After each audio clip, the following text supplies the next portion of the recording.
In 1936, Britain's king was a spineless, selfish wimp with Nazi friends, and his obsession with one American woman may have been the greatest act of divine intervention in modern history. That's not hyperbole. Adolf Hitler himself, speaking in 1941, provided the most damning verdict on what Edward's continued reign might have meant.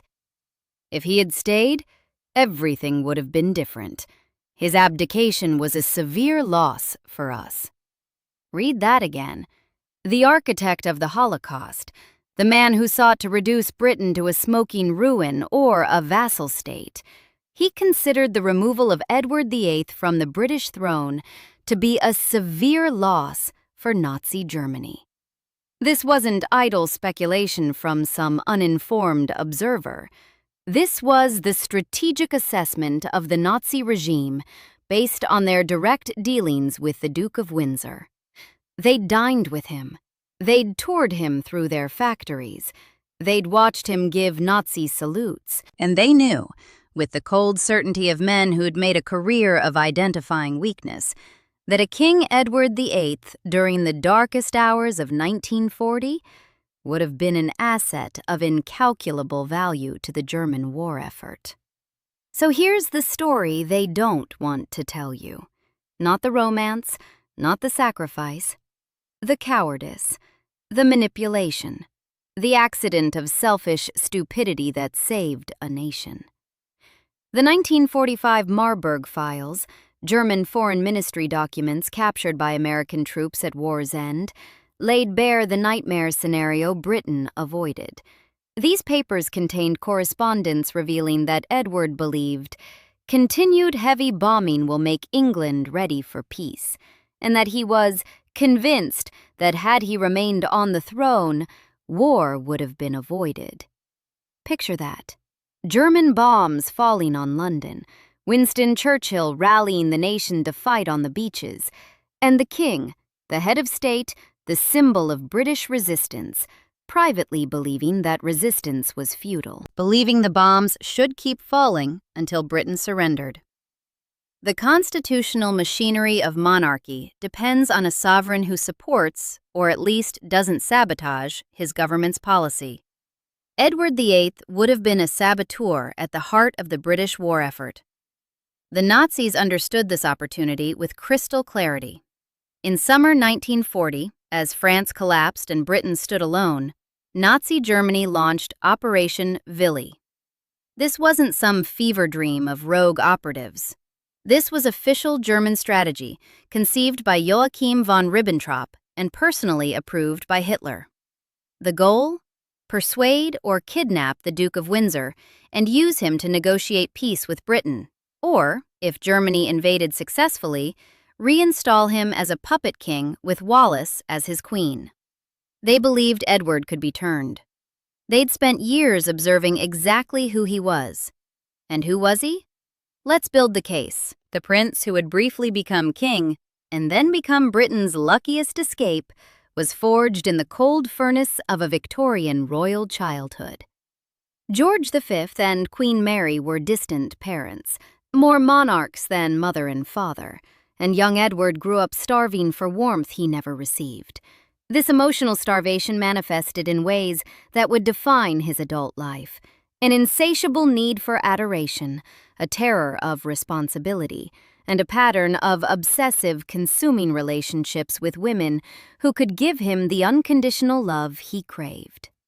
But something else was festering beneath the surface, a deep-seated horror of the throne that awaited him, a visceral rejection of the life of duty and self-sacrifice that kingship demanded. Edward suffered panic attacks at the thought of becoming king. He paced. He cried to his intimates, "I'm not ready. I never wanted this."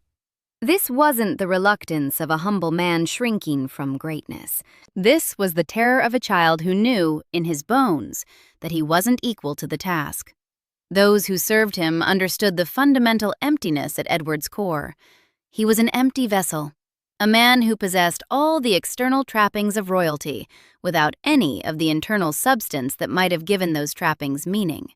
His emotional development had arrested somewhere in adolescence, leaving Britain with an heir apparent who possessed the mental age of a 14-year-old, trapped in the body of a man approaching middle age. The tantrums, the sulking, the absolute inability to consider consequences beyond his immediate desires. All the hallmarks of teenage narcissism remained intact well into his 40s. More damning still was his complete lack of self-knowledge. Edward VIII had the self-awareness of a brick. He genuinely believed himself to be a man of superior insight and judgment, even as every decision he made confirmed the opposite. He was the last person in any room to recognize his own limitations, which made him simultaneously pitiable and dangerous. His father saw it clearly. King George V, a stern and dutiful man who understood the weight of the crown he wore, watched his eldest son's cavalcade of affairs, his shirking of responsibilities, his perpetual restlessness, and he made a prophecy that would prove grimly accurate. "After I am dead, the boy will ruin himself within 12 months.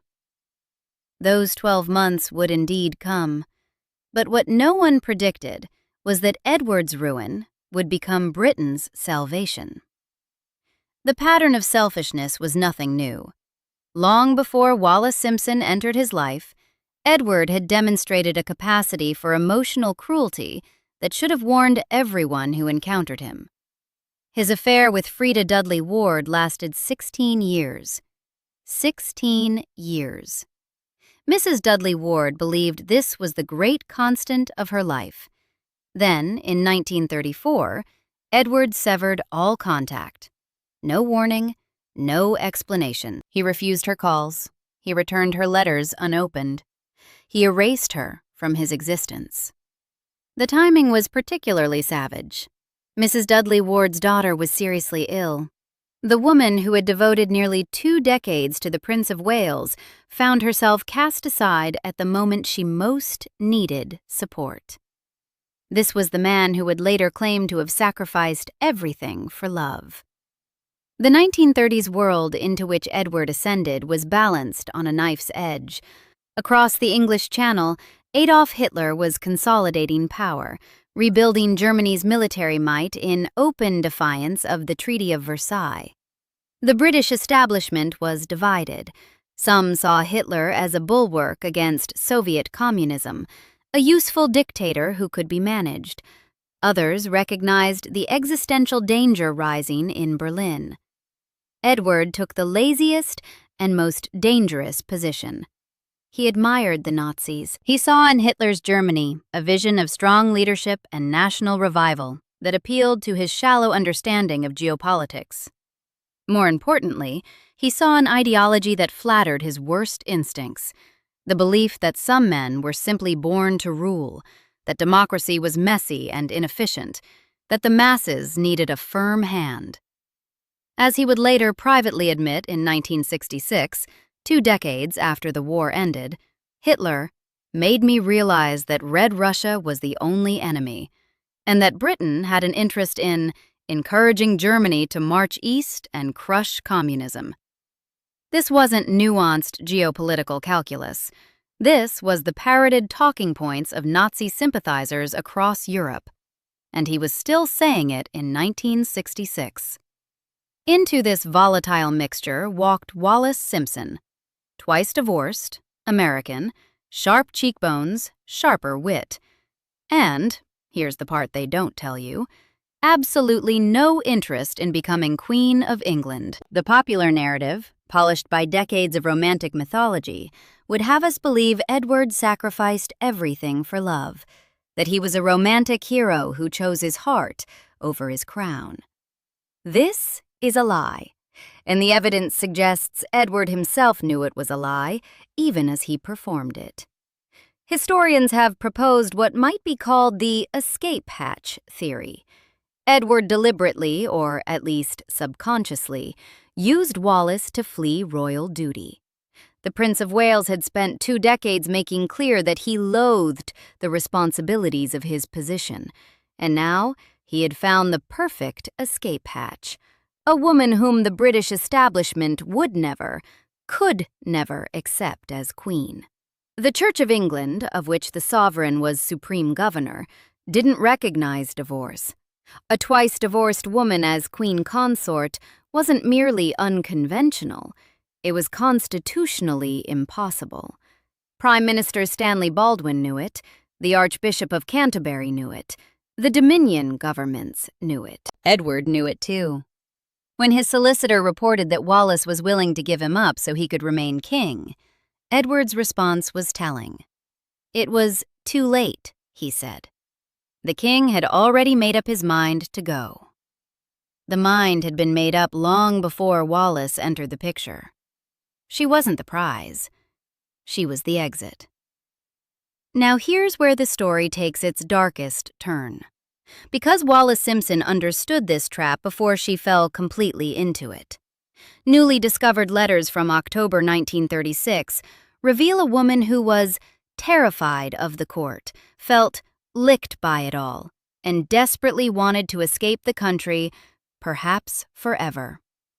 She wasn't a scheming seductress plotting her ascent to queenship. She was a woman who had made the catastrophic mistake of catching the eye of a man who would use her to flee his own destiny.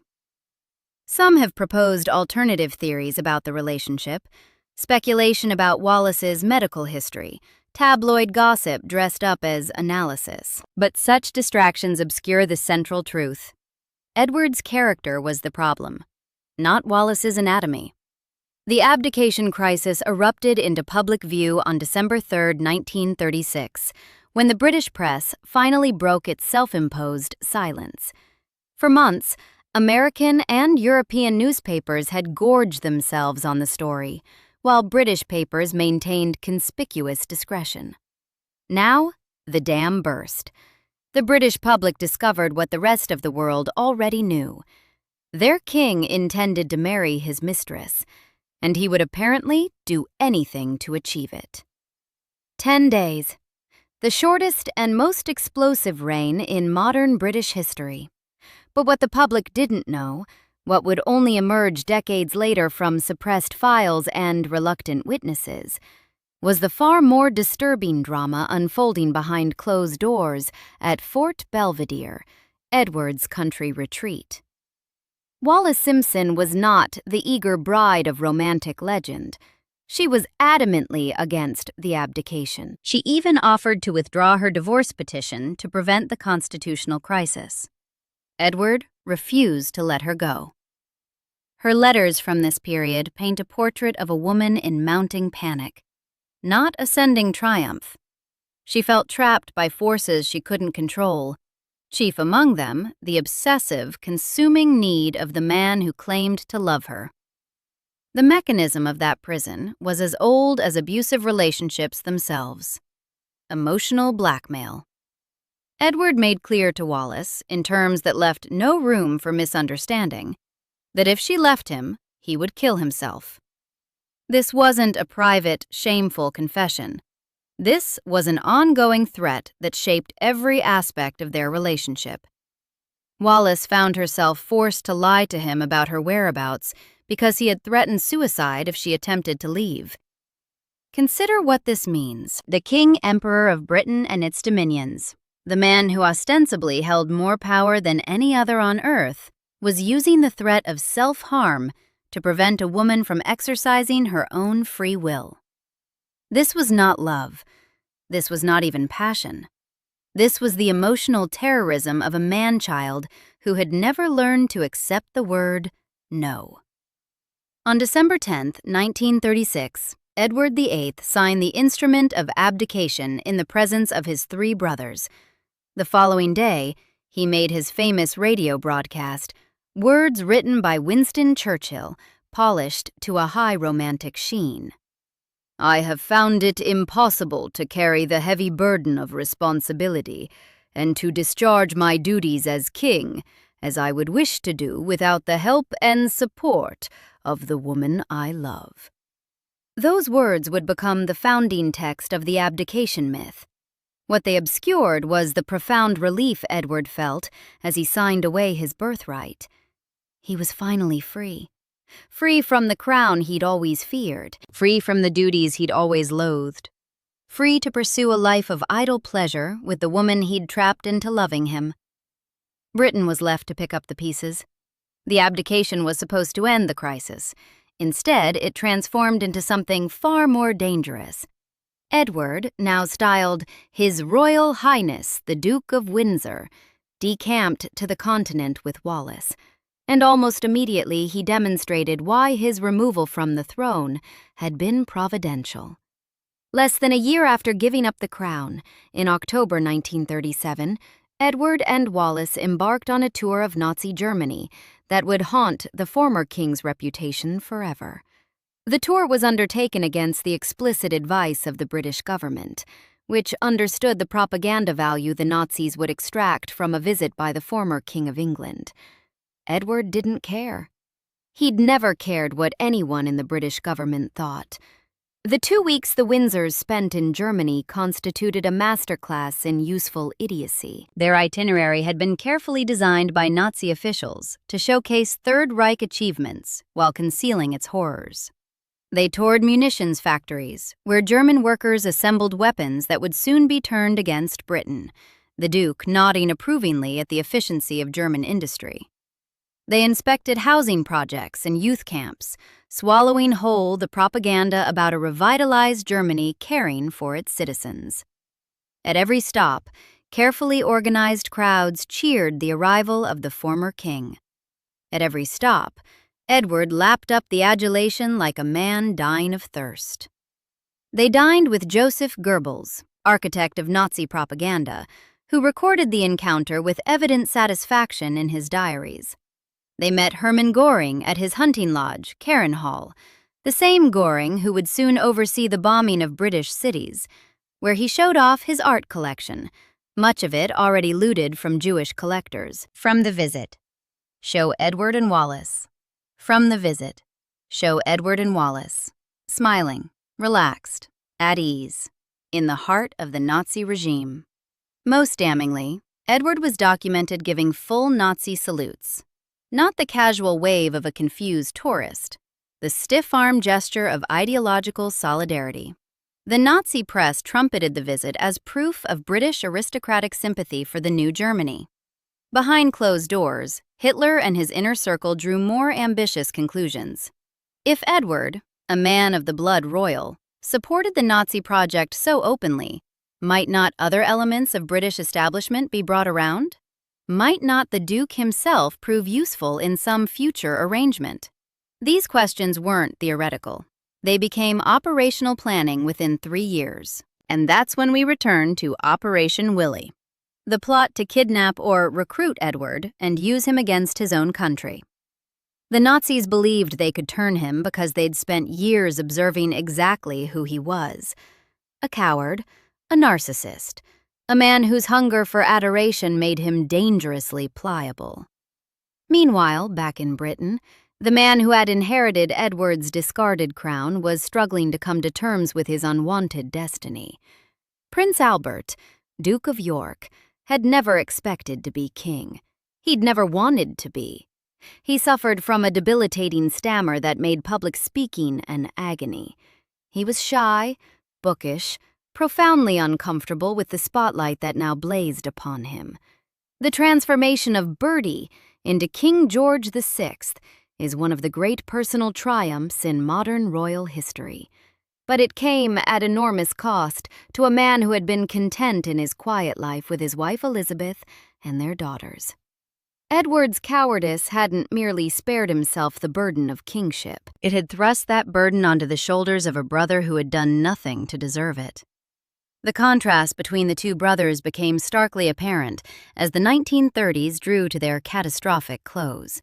While George VI threw himself into mastering his new role, working tirelessly to overcome his stammer and prove himself worthy of the crown, Edward and Wallis drifted through European high society, accumulating grievances and nursing petty resentments.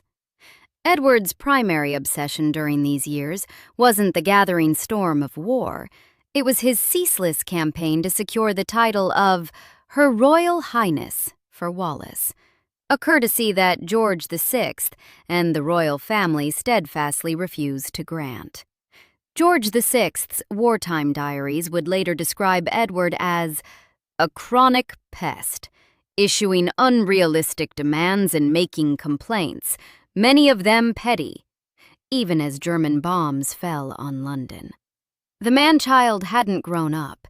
He'd merely found the larger nursery in which to throw his tantrums. When war came, the difference between the brothers became the difference between survival and catastrophe. George VI and Queen Elizabeth refused to leave London during the Blitz. When Buckingham Palace was bombed, the Queen famously remarked, "I am glad we have been bombed. Now we can look the East End in the eye." The King visited bomb sites, toured devastated neighborhoods, and became a symbol of British endurance. He worked with Churchill, supported his government's war policy, and embodied the constitutional ideal of a sovereign who serves his people. Edward, meanwhile, was shuttled off to the Bahamas as governor, a colonial backwater where he could do the least damage. He spent the war years complaining about his accommodations, his income, and his wife's title. His wartime contribution consisted primarily of irritating the Foreign Office with demands for special treatment. One brother stood, one brother ran. Britain lost a Nazi-sympathizing coward, but it gained a wartime king of courage. George VI wasn't supposed to be king. He wasn't prepared for it. He didn't want it. He struggled with every speech, every public appearance, every demand of the role that had been thrust upon him by his brother's selfishness. But he stepped up. He served. He endured. That is what duty looks like. That is what Edward never understood and never would. The abdication of Edward VIII has been told for decades as a romantic tragedy, the king who gave up everything for the woman he loved. But the evidence tells a different story entirely. Edward VIII was an emotionally stunted man-child who used Wallace Simpson as an escape hatch from royal duty. His documented Nazi sympathies mean his abdication prevented a catastrophic wartime king, a sovereign who believed Britain should surrender, who dined with Hitler and praised Nazi efficiency, who the Germans actively plotted to reinstall as a puppet. This isn't tragedy. This is Britain's luckiest escape, the coward who hid behind Wallace Simpson, who trapped her with suicide threats, who fled his birthright, who spent the war years nursing petty grievances while his brother held a nation together, accidentally saved his country by being exactly the man he was. Too selfish to serve, too weak to lead, too blind to see what he was becoming. Divine intervention disguised as scandal. And all Britain had to do was survive one spineless king for less than a year before getting the one it actually needed. Subscribe for more stories like this.